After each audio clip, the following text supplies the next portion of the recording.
Good afternoon, everyone. Welcome to the weekly Forage and Livestock Town Hall meeting. My name is Eric Bailey. I'm a state beef nutrition specialist with MU Extension. Today, my co-host is going to be Tim Schnockenberg, who's a field specialist in agronomy. Um, just want to remind y'all that he is going to have his name changed to ask questions here. So if you have an interest in participating in the discussion, you can either put it in the chat and send the discussion to everyone, or you can send the question to ask questions here and it will be asked anonymously.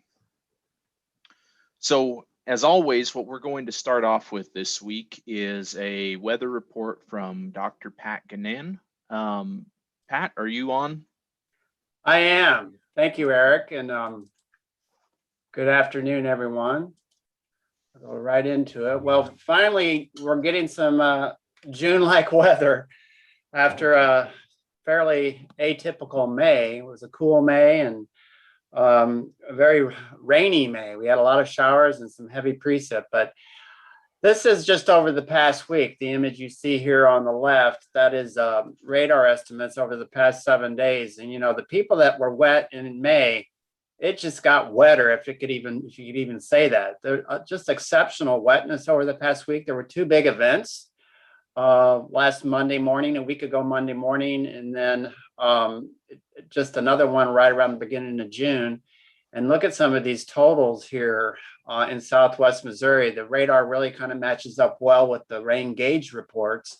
Over 6 inches of rain reported in Lawrence County, and that really fits well. Southwestern Lawrence County, parts of northwestern Berry, east central Newton County, they had totals in excess of 5 inches. And indeed, some of these numbers are matching up, as well as much of southern Missouri, more than 2 inches of rain, a little bit of a pocket here south of Kansas City.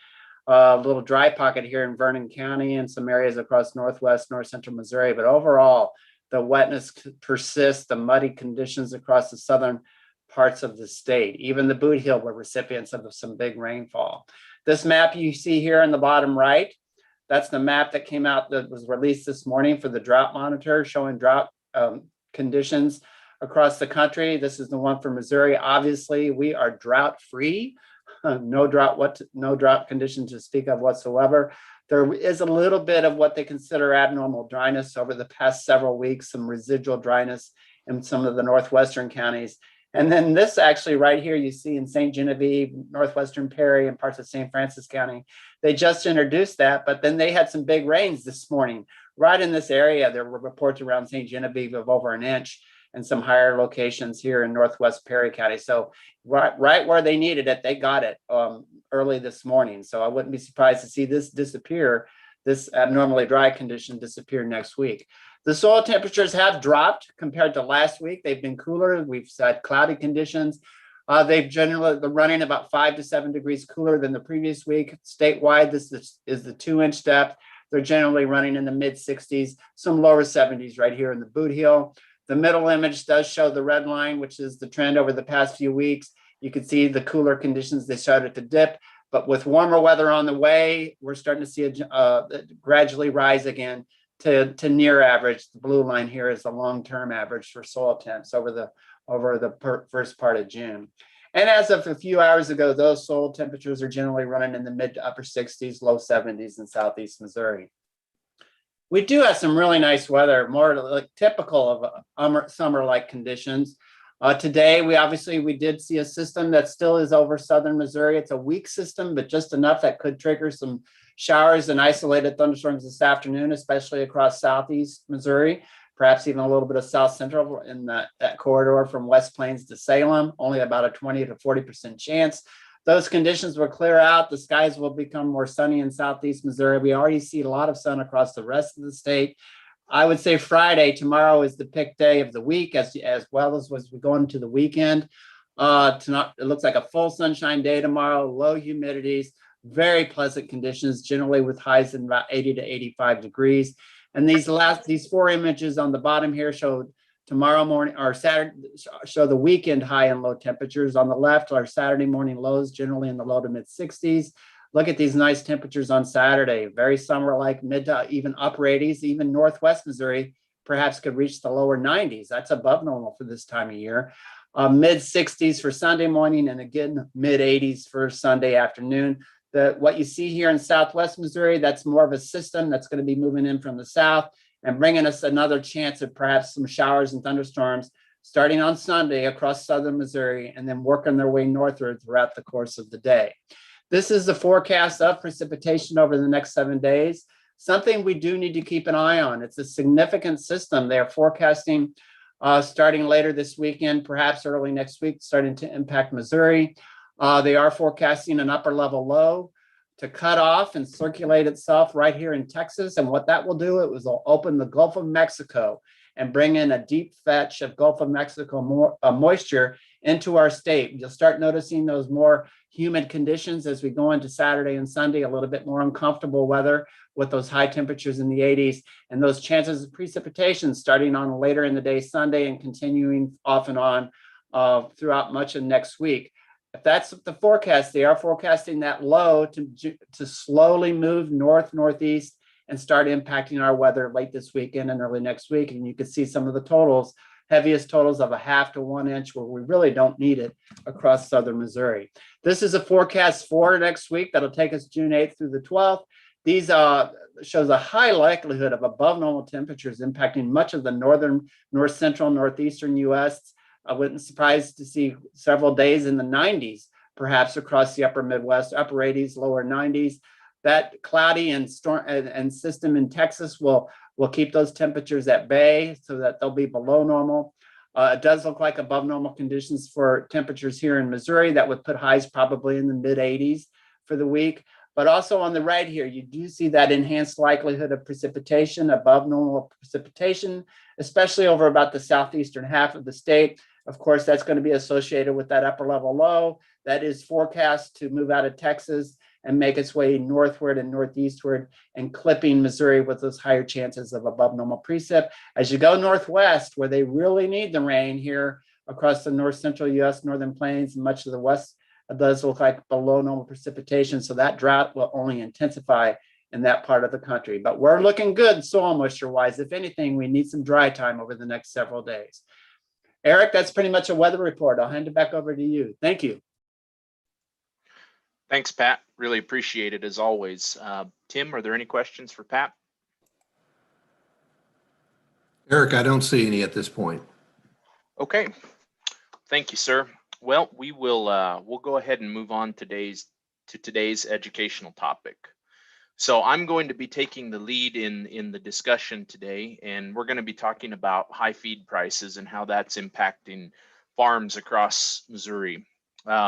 Unfortunately, we don't necessarily have $100 bills that we can wrap up out of a field like this picture I've found here. And with the dramatic change in the commodity prices over the last 6 to 8 months, we've really had some downstream impacts on cattle production that I are important to highlight, and that we should talk about some strategies to cope with. It's not just corn, soybeans, the staple commodities that are really expensive right now. There's a relationship between the price of corn and other commodities, feedstuffs that we would be feeding to beef cattle. I want to give a shout out to Wesley Tucker. He helped me dig up some information from the Ag Marketing Service website earlier this week. And just to give you all an example, here's the price of pelleted soy hulls. Now these would be on a semi-load basis. On June 2nd, 2020, they were $115 a ton. On May 25th, 2021, they're $170 a ton. So we've got a 50% increase in the price of a very common feedstuff that we use in supplements across Missouri and other states that we're certainly starting to feel the pinch from. So what I'm going to do today is I'm going to break it up into 2 sections. I'm going to talk about tips for the cow-calf producer, and then I'm going to talk about tips for somebody who's backgrounding or preconditioning calves and how they can sort of cope with this dramatic escalation in feed prices in their market. So let's start off with the cow-calf producer. This is a time to literally cut some fat from cow-calf operations. Now, what do I mean by that? What I mean is that we don't necessarily need to keep cows in a body condition score 6 or 7 all year long. You know, if you're managing cows and they're staying literally town dog fat year round, that's an opportunity where we can perhaps look at maybe trimming some of our supplement budget back and getting to a point where, you know, we peel a body condition score, or we allow those cows to lose a body condition score. But when I make a statement like that, it's really important to put it into some context. The most important measure of body condition score that we can use with beef cattle is the body condition score. If you remember, it's on a 1 to 9 scale, that body condition score at calving. That body condition score at calving is going to be related to the length of time that they are infertile or anestrus post calving. And that will relate to when they get bred in the following or the subsequent breeding season. So I know we've harped on this concept several times throughout the course of these town halls, but I kind of keep going back to this fundamental concept because, you know, we don't need to keep cows in a body condition score 7 all year long. We don't need to be pumping unnecessary supplements into them at this point. And when I say unnecessary supplements, if I'm graining cattle that are already a body condition score 7, I deem that as an unnecessary supplement cost. I want to point out an interesting sort of hole in the marketplace that's come up, though. And this is actually another ag marketing service USDA website statement. I pulled this off of the Missouri Direct Hay Report for May 27th, 2021. The market news reporter reported or stated that new crop hay markets are mostly steady, which given the high cost of inputs and grain prices is somewhat surprising. So anybody that's bought nitrogen fertilizer this year would know that, you know, for pasture fertilization purposes would know that they've, you know, you've paid 30 to 40% more. I know I sure did with some of the research I've got going down in Southwest Research Center in Mount Vernon. So, you know, we're seeing not just high prices for grain, but also high prices for inputs like fertilizer and fuel and et cetera. Yet we haven't quite seen the hay markets maybe match that. And I know this is anecdotal, but I also went on Craigslist and Facebook Marketplace and some of the other places where there's local sale of stored forages, and I'm seeing the same thing as well, where we're not seeing that hay prices increase at the same rate that maybe some of the grain and the supplements are replacing. And so that brings me to one of my sort of keystone points for today's presentation. Good hay is undervalued in today's market, okay? And bad hay is probably overvalued relative to what it is. Now, when we look at a picture like this, we think, wow, that forage in the foreground looks really good. Those bales look like they're net wrapped and in pretty decent shape. You know, the challenge with buying and selling or even making your own hay has always been the fact that those transactions do not occur regularly with a feed analysis attached. You know, we often speak in extension of the virtue of hay testing, but you know, it's something that's perhaps less common out in the field than what it really should be. And you know, it's easy to skip hay testing, to not consider it when cattle are in good shape, when hay is cheap, when you know, it's a little easier to produce beef cattle. But now, especially given that the margins are so tight, that the price of feed has gone up, this is really an invaluable tool in your toolbox to understand, you know, first off, whether your hay actually is deficient in one of them, the macronutrients. I tend to focus on protein and energy adequacy, inadequacy in these when I get hay analyses done. In Missouri, most often what I see is inadequacies or deficiencies in energy in common grass hay, not so much protein like you would see in other states. But I strongly encourage, you know, especially as we go further into the season, and you know, as we're kind of starting to think about the fall and the winter feeding season, you know, having some idea of what kind of forage you're putting up or you're buying for your winter hay feeding season, I think is important, given that the way the grain markets are looking. Now, I am not an ag economist by any stretch of the imagination, but if you look at the futures markets, you know, we're still seeing new crop corn, so 2021 crop corn being priced on the futures market near to $6 a bushel. So, you know, it while that may be back a bit from where it is currently, the cash market is today, we're still going to be likely to face, you know, significant feed price this winter, this fall and into this winter, when we get into our hay feeding season that is so common and pervasive across the state. I just want to do a little bit of kind of background on deciphering feed tests for y'all right quick, just so that I can help provide some guidance and some understanding, because certainly when you get a feed test done and you get, you know, 50 to 60 data points back, and they're on a wet basis or a dry basis or an as fed basis, it can be a little bit daunting for the average producer. Right here, I have an analysis that was done on some common fescue hay. I want to point out a couple of things about this hay. The first thing that I do when I'm given a test like this, I always ignore the wet basis. I'm only interested in expressing feeds without the water. The only time that the water comes into play is in a situation like this, where this is actually fescue. This is baleage that was put up. You'll notice that it's 63% moisture, it's 36% dry matter. So, and the reason I say that is because if you look at it on a wet basis, the crude protein percentage is under 4%, which we all know is well below the nutrient requirements of a beef cow, regardless of her stage of production. But when you take the water out of it and you express it on a dry basis, you know, something that's, you know, 10.8% protein is certainly going to meet that cow's crude protein requirements, particularly a mature cow. The next thing I look at beyond crude protein is I look at the TDN value. Now, understand that the TDN value is based on the fiber content of the forage. And so they don't measure energy directly in the lab. They measure the fiber content, in this case, the acid detergent fiber, and then they use a regression equation to predict energy based on acid detergent fiber, with the thought that the more lignin, the more cellulose there is in a feedstuff, the less energy there is.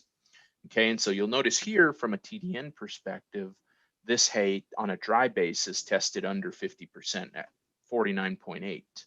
So, you know, this is a prime example of Missouri hay that is going to be adequate in terms of protein, woefully inadequate in terms of energy. And so, you know, a supplement package that looks like let's say a lick tub that's, you know, 24% crude protein, or you know, a range cube that's 32% crude protein, something along those lines. The protein-based supplements aren't going to do us a lot of good here. And that's an opportunity where you can maybe change your supplementation strategy or target a little bit, and not necessarily, you know, end up spending money unnecessarily. Another kind of keystone topic or takeaway from today's presentation is that this is a really good year to graze high quality forages. You know, I know we're still early on, we're barely getting, you know, I know we're 3 weeks behind in terms of getting into the field to cut hay at this point, just because of, you know, the information that Dr. Guinan provided in terms of how wet it's been in Missouri, in particular in Southwest Missouri. But even though we're not in a point where we're to the hay feeding season, I think this is an opportunity to really advocate and for y'all to start thinking about, you know, making plans to try and graze some high quality forages. And you know, any chance that I get the opportunity to plug stockpiling tall fescue and trying to extend your grazing season into the winter as far as I can, I'm going to take it. So these data were generated by the University of Arkansas back in the early aughts. And, it's kind of a convoluted graph, and I'll walk you through it here right quick. So across the x-axis, or the bottom, we've got the months of the year. And then across the y-axis, we've got either the TDN, or the total digestible nutrients as a percentage, or the crude protein. The each circle or square within this graph is an individual sample that was analyzed. And the dotted lines show you the requirements for TDN, or crude protein, for either a lactating or a dry cow. And I think it's really important to point out that, the trend line at least shows that forage quality declines over the stockpile grazing season. But, it takes until January for the stockpiled forage to be either at or below the nutrient requirements of a lactating cow, from a TDN perspective and from a crude protein perspective. More importantly, if you notice from a dry cow or a pregnant cow perspective, even if we could hypothetically extend stockpile grazing into February and into March, nutrient requirements are still met for the dry, non-lactating pregnant cow. And so, this is an opportunity to maybe invest in stockpiling this year, rather than hay, supplement, those things, and really maybe cut some of that feed bill down. Now, if you get into a situation or a scenario where you do have to make some supplement decisions, though, the most wise thing that a producer can do is to really make a comparison of their supplements on a price per pound of nutrient basis. In this example, price per pound of TDN. Now, I've pulled some current prices for soy hulls, dried distillers grains, corn. I also pulled alfalfa. Now, this is good quality alfalfa, so not necessarily dairy quality, but also not, striped alfalfa that was left outside for a year. So kind of middle of the road alfalfa. I pulled the costs, I pulled the TDN values, and I want to show you how to make some comparisons among these. Essentially, what we're doing here is we're trying to evaluate how much it costs to buy a pound of TDN in each of these media. So for soy hulls, at least at the $170 a ton price, is 8.5 cents a pound. Now, with a TDN value of around 80%, you have to feed 1.25 pounds of soy hulls to get a pound of TDN. And so you multiply the 8.5 cents by 1.25, and you come up with 10.6 cents per pound of TDN. And doing that cost comparison across a number of feedstuffs, it really can illuminate some interesting relationships. So, at least in this case, soy hulls look like the clear winner relative to price per pound of TDN, because what we're looking for is we're trying to identify and eliminate the most expensive ones, but we're also trying to identify and illuminate the least expensive, and perhaps put our focus of our supplementation program on those. And I also put alfalfa on this list because every once in a while there comes a scenario in the market where grains, commodities, byproducts are expensive, but forages don't follow that same trend. And there may be some opportunity to use or purchase or feed some high quality stored forages strategically in conjunction with some lower quality stored forages that might allow us to cut down on our supplement costs. Now, it's probably going to increase our labor costs, or it's going to take more work to do it, but it might be a way to save a few bucks from the checkbook. Now, don't be alarmed if your local feed price does not match the prices in the cost per ton, cost per pound that I have, because certainly, I pulled prices that were based on a per ton basis that were, essentially semi-loads. It would not surprise me to see the price per ton of feed, or even per hundredweight per pound in your area, to be 20 to 40% higher, just depending on the quantity you're buying it, whether you're buying it bagged or loose, etc. There's a number of other sort of storage factors and middleman costs, that go into, the difference between what the market is selling the commodities for in bulk versus what you might pay for individually yourself. And certainly I bought some corn this weekend for some stocker cattle that I've got, and just bought a handful of bags and paid $7.50 a bag at at a local feed store. So dramatically different price relative to what I'm showing here on the screen. This is a calculation. Don't take these calculations and run with them and say that soy hulls are boom the automatic best deal in your place. I would encourage you to take this table to do the math based on your own prices, and so that you'll understand what that might look like for your area.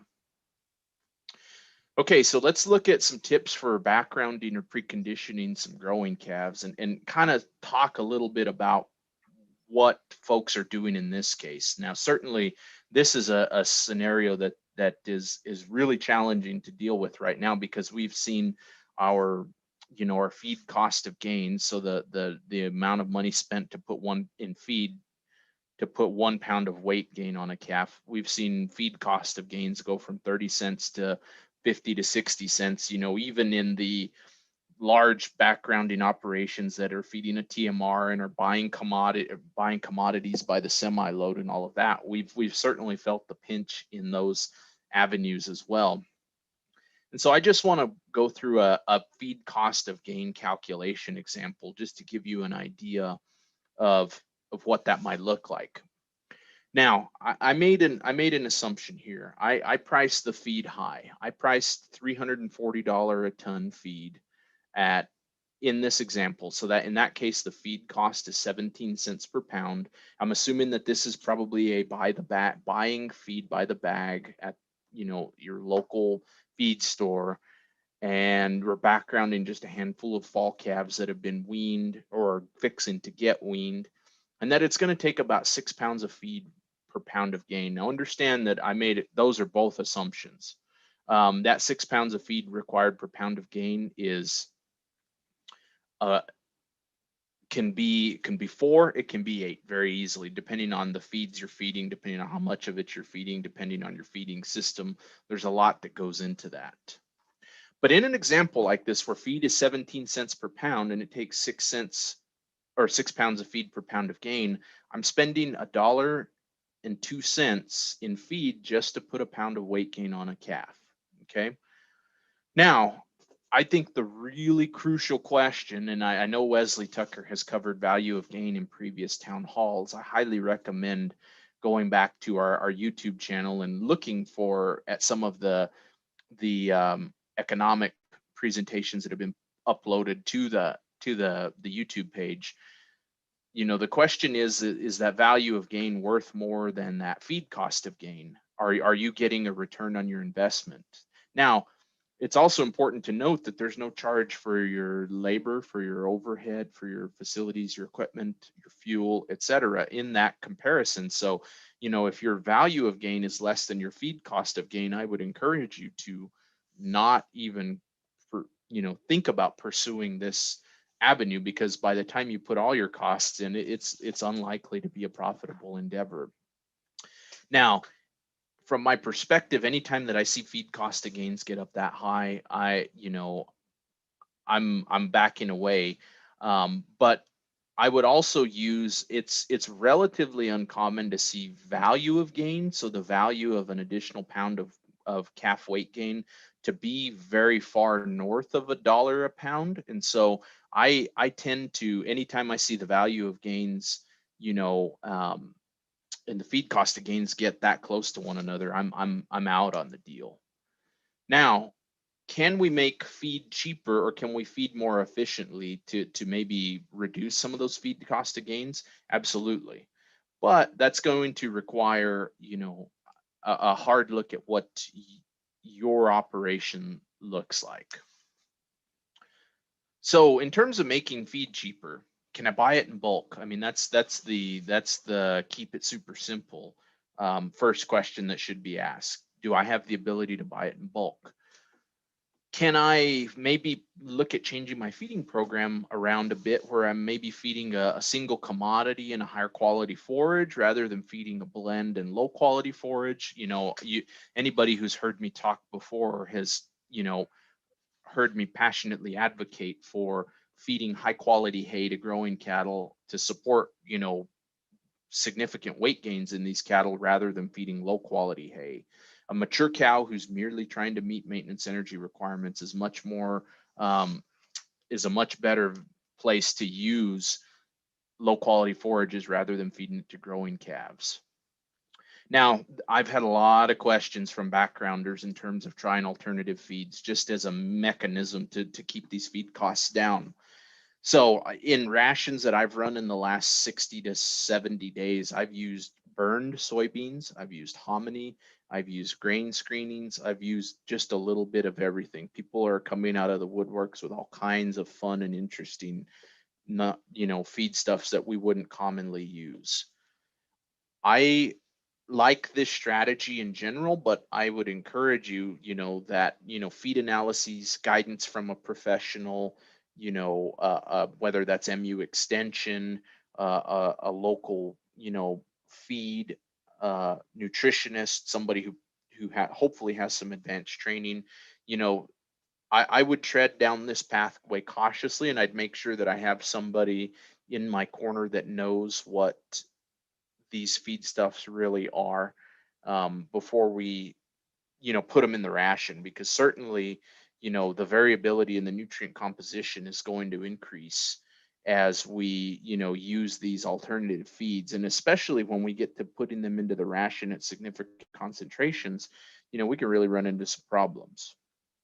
I'm a pretty big fan of putting about 10% of anything into a ration, of these alternative feedstuffs, but I really have to know what they are, and I have to know that that we're going to do no harm before I really go over 10% in any kind of feed like this. And, even in the burned soybean scenario, the reason that the burned soybeans worked in the ration was not because of the protein perspective. I mean, the protein was basically unavailable due to the Maillard reactions that occurred when the soybeans heated and roasted and got to a point where they burned.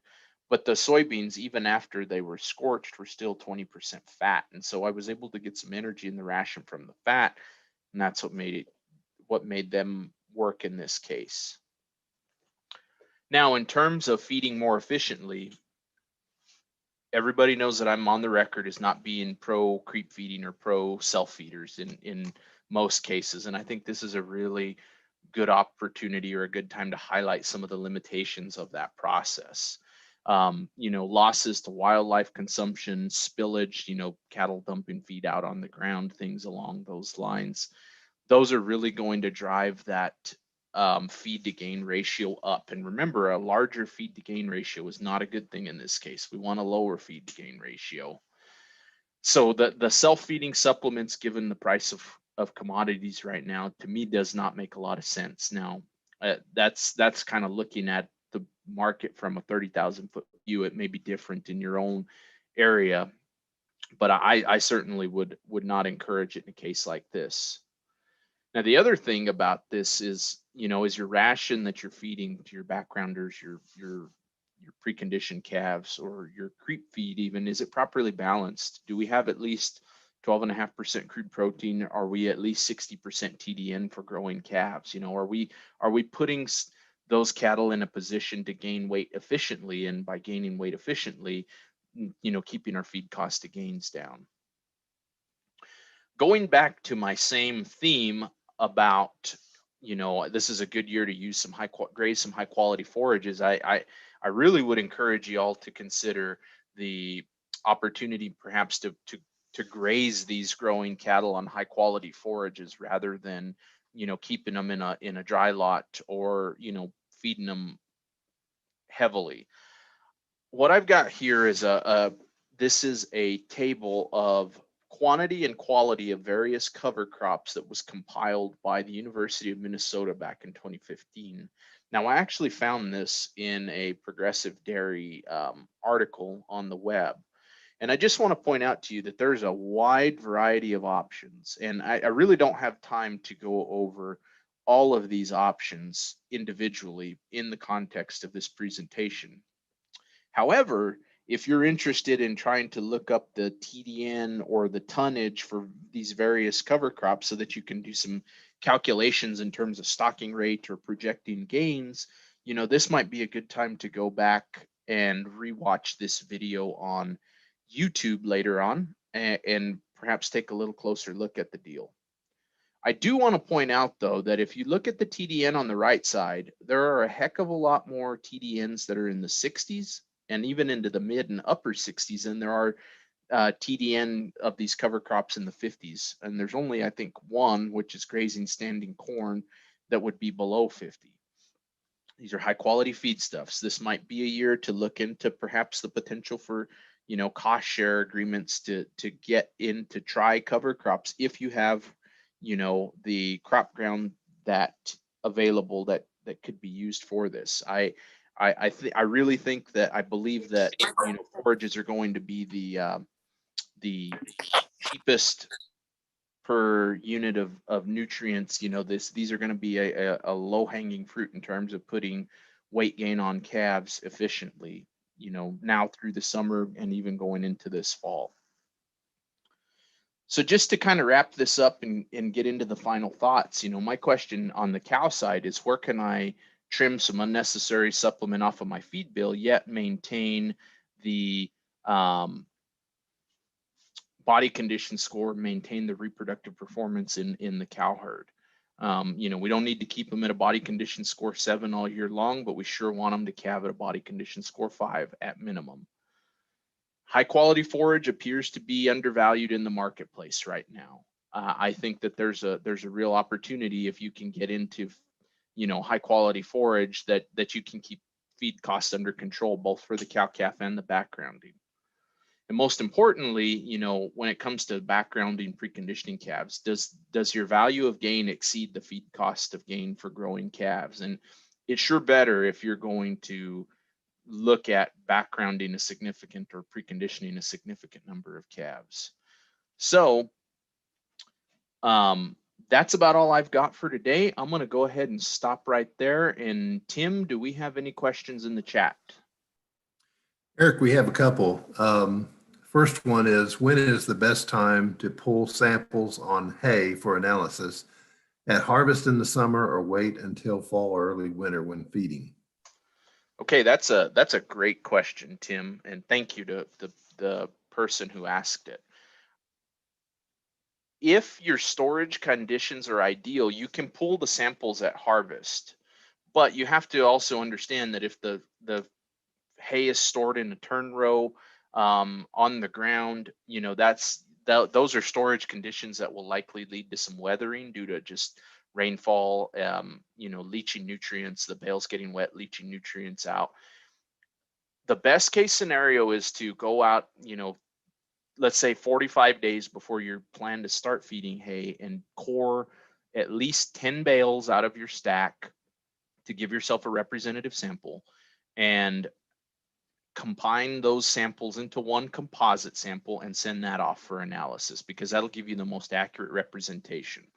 However, if I was set up to store hay off of the ground in a barn and I didn't expect to have significant weathering, I could probably get away with sampling that hay and analyzing it during, you know, during harvest time. Very good. And I might add too, if I may, that many times if we're sampling baleage, it's probably best to let it fully ensile first. And then, you know, that usually that takes 30 to 45 days.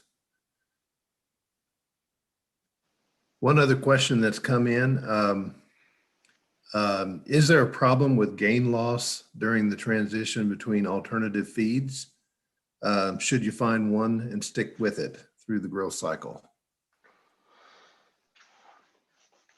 You know, that's a really good question.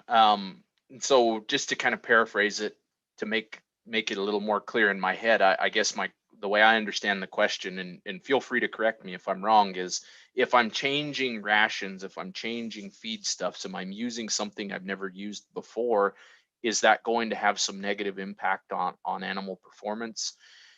I think the answer to that is it really depends on what you're feeding. It depends on the palatability of the feed. It depends on the nutritive value of the old stuff versus the new stuff and how that's changed. If your ration is balanced, where from a nutrient composition standpoint doesn't change, you should see little difference in it, unless you run into a situation where the cattle don't like the feed, they don't consume as much of it, of the new ration, as they did the old one. That's why anytime, especially when I get into some of these alternative feedstuffs, I really like to start out with a modest 5 to 10% inclusion and see how the animals respond to that before I go up higher in inclusion rate. And so I think being cautious is what is the best thing to do, at least in terms of minimizing that risk. Okay, we've had one more come in. The question is, how about using an ionophore to save on feed costs? An ionophore lets me feed less pounds of feed. Any thoughts on that, Eric? Yes, so that's a great question. So I'm all in on ionophores, and I always have been, because they're one of the few products that are available in the marketplace that are going to return me at least $5, $4 to $5 for every dollar that I spend on them. And the reason that happens is that when you feed the ionophores, you typically do see similar performance to maybe even a small increase in performance, but you do that with 10 to 15% less feed. And so, I think in a case like this where feed is really expensive, anything that we can do that will help improve feed efficiency is going to pay for itself. And, especially in a time like this, I'm really glad that whomever asked that question. Thank you. I appreciate it. I definitely overlooked the making the case for ionophores in this context of this conversation. And I'm glad you brought it up. I absolutely would use them in a case like this. I think this is a strong reason to try them, even if you haven't before. Okay, well, that's all the questions that have come up in the chat so far. All righty. Well, thanks, Tim. I'm going to go ahead and start to wrap this up then. I just want to remind y'all of our MUIPM YouTube channel. All of these videos after we simulcast live on both Zoom and YouTube now. And typically what happens is after we've finished the live simulcast on YouTube, the video will be processed and then it'll be uploaded and it will be available on the MUIPM YouTube page. Please go and check those out. Send them to a friend or two or 200 if help us continue to interact with our clientele here across the state of Missouri and elsewhere. And if you click that subscribe button in the top right hand corner on the IPM YouTube page, that will give you notifications of when we go live or when we post a new video, and so that you can keep up to date with the work that MU extension specialists from across the state of Missouri are doing. So that's all I've got. I just want to thank you all again for joining us, and thank you for the support, and thank you for being here. I really appreciate having you, and look forward to working together again somewhere down the line. Have a good day, everybody.